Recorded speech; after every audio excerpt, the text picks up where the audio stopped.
Hello, my name is Dean Contover, and this is the Current Buzz. Today we have Colin Spence. He's the Chief of Police of Chelmsford, Massachusetts. There's a Chelmsford, England, so just to sure this won't get confused. He's recently the new chief, right? You've been only on for a year now, has it been? Approximately 8 months. 8 months, okay, good. Welcome to the show.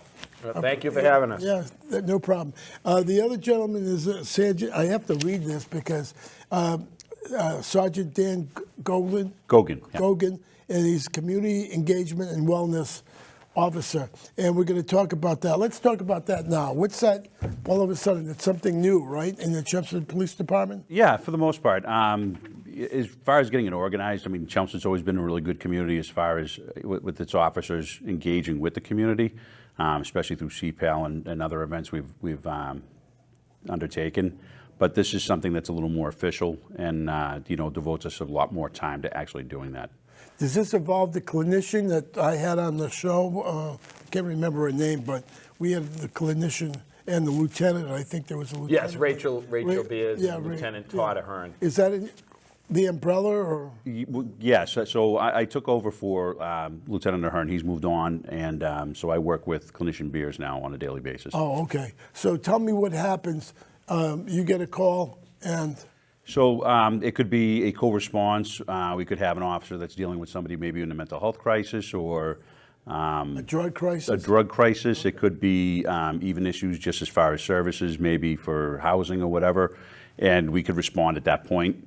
A lot of times we get stuff that comes in after the fact. So especially like maybe on a later shift, something will happen. Officers feel that it's something we can actually follow up and do some good with. We'll get an email from them. We'll take a look at the report, and then we usually go out and make contact with them. We'll reach out to those people and see what services we can provide them at that point. Good, good. That's good to hear. It's changed, right? Absolutely. I mean, what would you say would be the percentage of people that have mental health problems these days in comparison to when you first got on the? Oh, it's probably 100% more. No kidding. Yeah. When I first got on, we would probably deal with somebody in a real mental health crisis maybe twice a month, and now it's almost a daily basis. No kidding. Yeah. Wow. Wow. I just did our numbers for last year, for calendar year 2023, and we had 423 incidents where either the wellness supervisor or the clinician followed up with the person, either responded or followed up with the person after the call. Wow. So it just shows you how serious it is and how things are progressing. So police work is changing. Absolutely. Absolutely. Yeah. Okay. Good. The other thing I want to ask you, there was a trailer in the center of Chelmsford, Massachusetts, right, requesting that people take the civil service exam for police officers, test or whatever they do. Yeah, we are having a major shortage currently of people taking the exam. So we're aggressively trying through social media to encourage people, because a lot of people don't know what the exam is all about. Exactly. So we're trying to push that out. We're not alone, though. A lot of communities are having the same issue. And that's one of the things. There are some changes possibly coming to civil service, which will enhance the amount of people, the candidate pool. Right. So we're waiting for that to happen. We're hoping, they've been having meetings as far as making changes to that will definitely help us in recruiting. How many police officers do you have in the Chelmsford Police Department? Currently 54. 54. And what is the goal? I mean, you're short, right? We're currently short because we have some retirements coming up. Oh, okay. Within the next several months. Okay. And the problem is when we hire somebody, it takes approximately a year by the time we hire them to get them through the police academy, through field training, so they can now work on their own. Field training means what? That's basically a program that we run at the police department where we basically pair up the officer with veteran officer. Yeah, with a veteran officer, and they learn how to do the job on the street after doing all the academic portion at the police academy. Okay. Now it's the real life dealing with the citizens of Chelmsford. When they go to the police academy, are they paid by the town? Yes. They're paid by the They're town. paid by the town. Basically, they're hired the first day of the police academy, Okay. and they are now town employees. Okay, so when you when you get these guys in, right? What's their probation, or is there a probationary period? Or? So they're on probation for a year from the graduation date of the academy. A graduation date. Yeah, it's a okay. graduation date. Years ago, it was not. It included the academy. I But see. we no longer do that. I think that's a good idea. Yeah. Yeah. Yep. 'cause So it's we a get whole to see them. different- Yeah. It's a whole different animal when Right. you're out working on the street and Yeah. responding to calls. And driving cars for 8 hours, some people, it's very difficult, right? I mean, Yeah, absolutely, absolutely. I mean, there are a lot of times that I know you're stationary for a little while, but you're always on the move, basically, right? Exactly. Fires, whatever it is. Yeah. Mental health problems, right? Oh, yeah. Yeah. And just managing situations. I mean, a lot of people, especially younger people, it's not something that they're normally used to have to doing. Yeah. And now you're going in, you're managing a situation, no matter what it is, whether it's something, high stress or low stress, you're going in and you're managing that situation. You're basically taking over and you're directing what's going to happen. And that's a skill that you have to kind of learn by doing, more or less. Right. And the FTO program is great about that because they'll spend the first part of it more or less kind of shadowing the veteran officer and watching them and what they do. And then eventually they start working where they're now taking over those calls. And that veteran officer is now making sure that everything's lined up, that, they're doing everything they need to do with that call. Let's start with, I want to become a police officer. What do I do?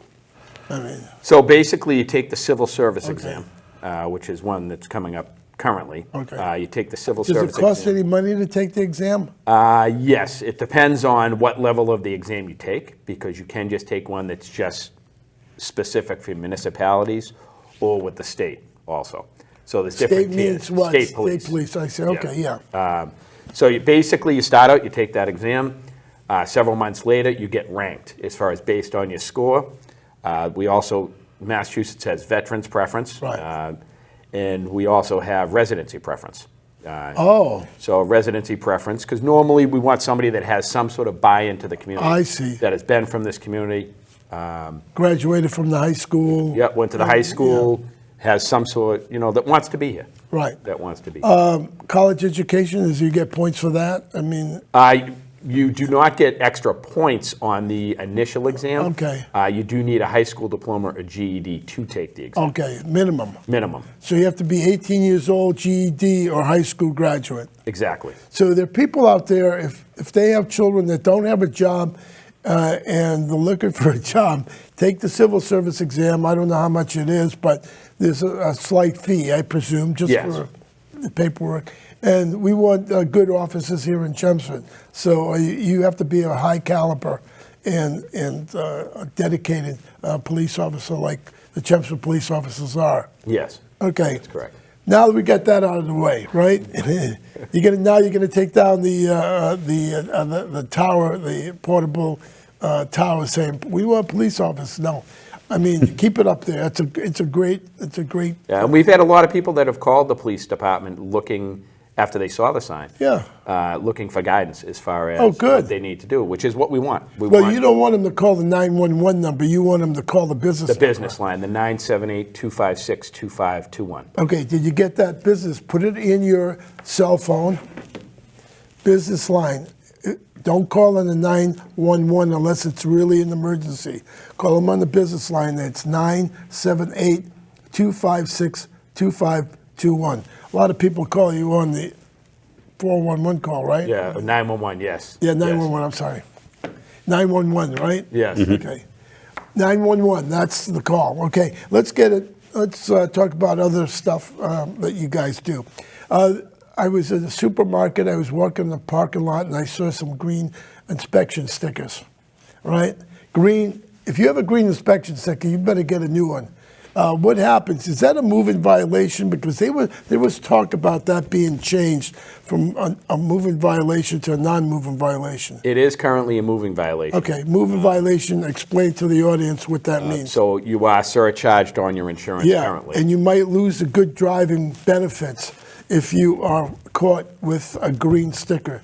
The new stickers this month of January of 2024 is yellow, right?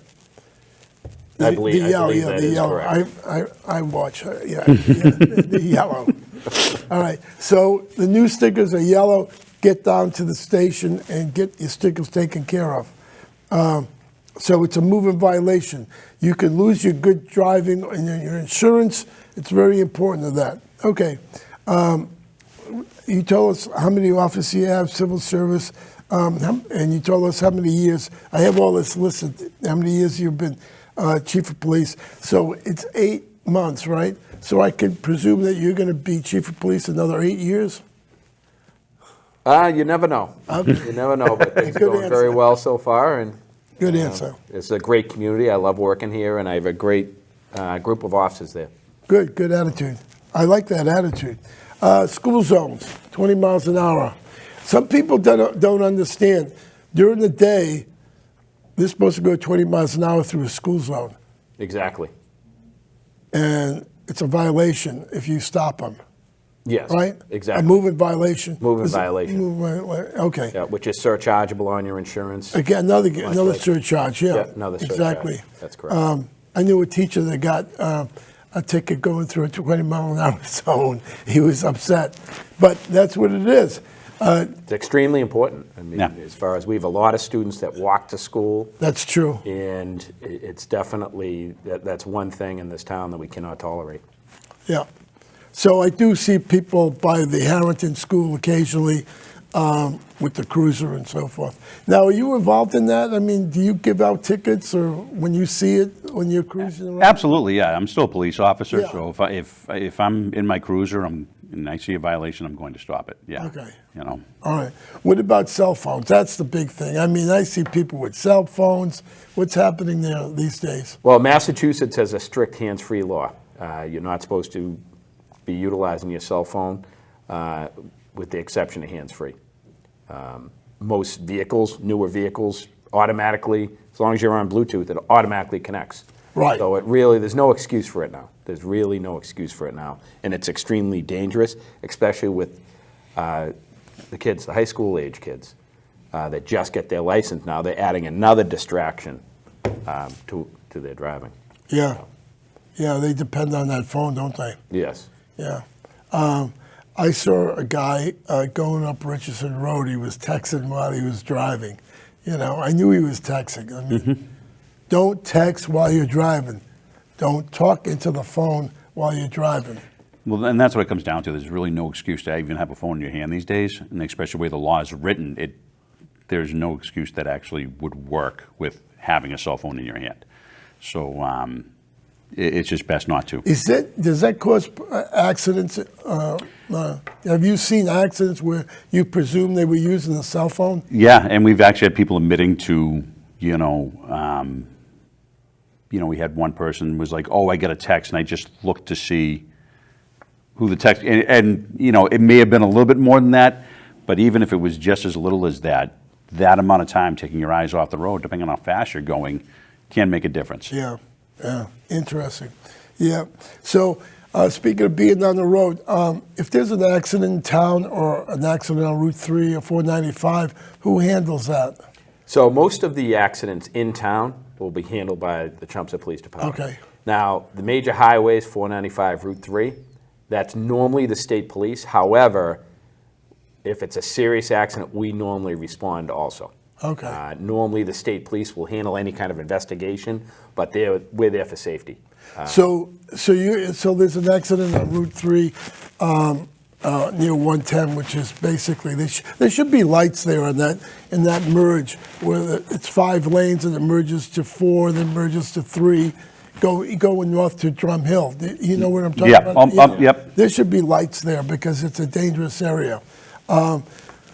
So if I got in an accident on Route 3 or 495, Chelmsford Fire would come out. If it's serious. If it's serious, and you guys would come out. So once the state police arrive, do you peel off there then? Or? It depends on the significance of the accident. I see. Sometimes we stay. If there is a safety issue, obviously we want to make sure everybody's safe, so the Right. officers will stand by until the state police basically are done either with their investigation or they have their units there Okay. to relieve us. So if an accident happens in town, the police report, you go to the Chelmsford Unless it's on the highways. So if you're requesting the accident report Right. and it's on Route 3 or 495, 99% of the time, the state police have that report. Okay, so you have to go to Andover Barracks to get it or To get call it. them up, yeah, okay. Exactly. So the police report is done in Chelmsford, you guys, if it's an accident in Chelmsford? Except for the highways. Except for the Exactly. highways, Yes, okay, exactly. got it. So if you get in an accident and it's on the highway, it's a state police responsibility. They'll do a police report if you need it for your insurance company. If it's in Chelmsford, you get the police report in town. Exactly. Right? And the guy I'm always interested in, he sees everything. You know who that is? That's the tow guy. Oh, yeah. He sees everything. No one gives him credit. Yeah, You know? oh yeah. No, he does an excellent job. Yeah. He really does. Yeah. The tow guy comes out there, sees what's going on, talks to you guys, and you tell him what's happening, and he hooks the car up and he tows it. And they usually do the cleanup. So, Oh, yeah, that's right, the environmental cleanup. yeah, And any that's environmental chargeable. glass, anything like that, Yeah. they'll clean up extra parts of cars. They usually clear the road off for us as well. Yeah. And if somebody's giving a police officer a hard time, which is not usually the case, but once in a while, they visually see that, Oh, yeah. you know. Yeah, oh yeah. Yep. So I like tow drivers, you know. I want to give them the credit, right? Domestic violence, what's the story there? In regard, that's your umbrella, right? Yeah, so a lot of times we'll do follow-ups with domestic violence because there are resources available for the victims that they can reach out to in case they need any assistance at all. Things like the alternative house. We usually help with trying to get, restraining orders, things like that, things of that nature. So we'll generally follow up with domestics and just, make sure that, things are better than they were at that time. But then any resources that they may need, we assist them in. Is that with repetitive? I mean, do you go to homes over and over again sometimes? Yes, most definitely. Yeah, we have one of the first questions when I was working patrol, and even when I was a patrol supervisor. If we get a domestic somewhere, one of the first things I ask for is a history, because generally there is, and our dispatchers can pull up residences and see how often we've been there for domestics. No kidding. So, Yeah, and it's over and over again, and some of them are. Yeah, absolutely. yeah. That's too Unfortunately. bad. Yeah. It's It can be a hard situation for Yeah. some people to get out of. You know. yeah. So the clinician comes in that situation, right? Yeah, like I said, usually that's going to be a follow-up. Like I said, so we'll touch base usually with the victim, the day after, maybe a couple days after, depending. And again, like we give them the resources that are out there, and then if they need any assistance, we get them assistance Right. in getting those resources. They say those are the worst calls to be called in on. Absolutely, absolutely. Why is that? I mean, I think it just, everyone's got a family, so I think it kind of hits the home. So whether it's, a child or a spouse that's being abused, everybody's kind of been in that, everyone has, in some way, shape, or form, have been in that situation. You know what I mean? You either grew up with a family or now you have a family of your own. And I think it's really difficult for people to, because they can't imagine ever doing that to someone, especially when it involves children. Police officers come into this profession to help people, and it's tough to see victims, especially of those kinds of crimes. speaking of victims, what about elderly scams on the phone? What should people watch out for? I mean, is there something, Well, or should they report it to you, or how is that? They should absolutely report it. Oh, they should. One of the things that we are putting together now, we're going to be working with the senior center to put together a scamming class for the elderly. Oh, wow, cool. Currently, we have a new social media community engagement officer that works under Sergeant Goguen. His name is Aiden Gillis, and he's going to actually be teaching a class on that at the senior center. So we're hoping in the spring that'll be organized and that'll occur. And one of the things is always to report it to us, but if somebody's asking you to Western Union money, we do not do that in law enforcement. A lot of it has to do with bailing out a granddaughter or a grandson or something like that, Western Union the money. That is not something police departments do.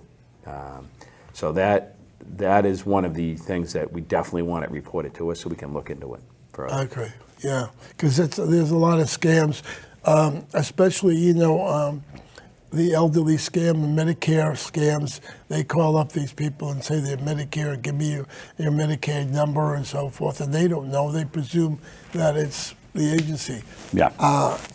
I had people calling me up, and they would say to me, IRS is after you. I said, oh yeah, let me know when they're coming, and I would just hang up on them.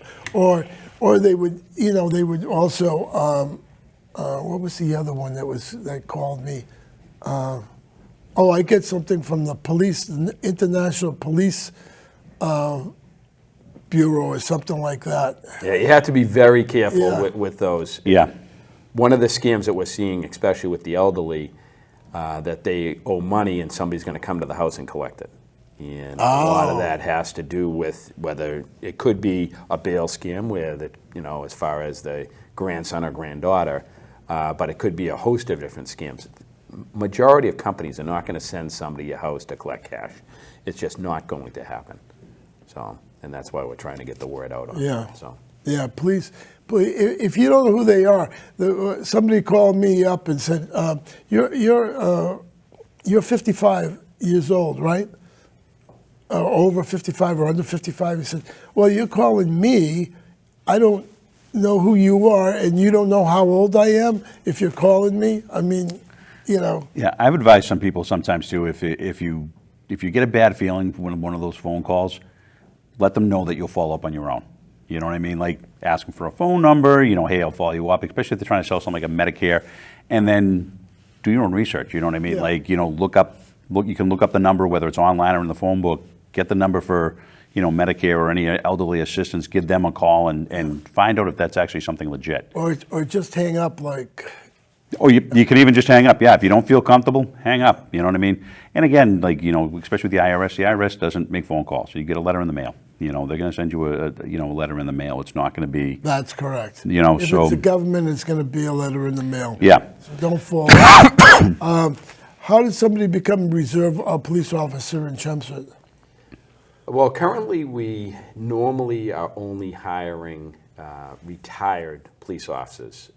Okay. And the reason for that is there's new requirements in the state. It's the Post Commission, which are basically the standards committee that basically reviews everything that we do as a police department. So they review any major incidents, any major complaints. They'll review those. So you have a grade in regards to A, B, C, D in regards to the police department? Not really a grade, but basically they review if we have an issue with the police officer or somebody has an issue with the police officer, discipline, they'll review certain levels of discipline to make sure to hold the officers accountable. Because we have to be accountable to the community. We have to be very transparent. Right. And that's what, all these changes, but what has happened as a result of Post, you need certain trainings.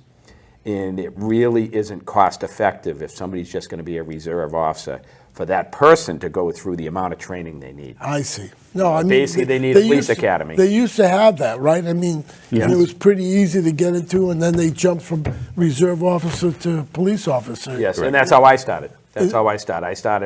We call them auxiliary police officers. Okay. And that's how I started years ago Okay. in 1991. And when I started at that time, it was one of those things that you basically went to something called NERPI, which was a part-time academy. Now you need a full-time academy. And you said it was 6 months? The full-time academy is 26 weeks, 26 weeks, okay. approximately. Yeah, okay. Yeah. I have police officers in my family, police chief, in fact. Yeah, in Ipswich. one. Yeah, in Ipswich, yeah. And he drives a Tesla. Yes, I remember you Yeah, saying that. yeah. I remember you saying Yeah, he drives a Tesla. I mean, they feel it's cheaper. All they needed was better tires, better paint job,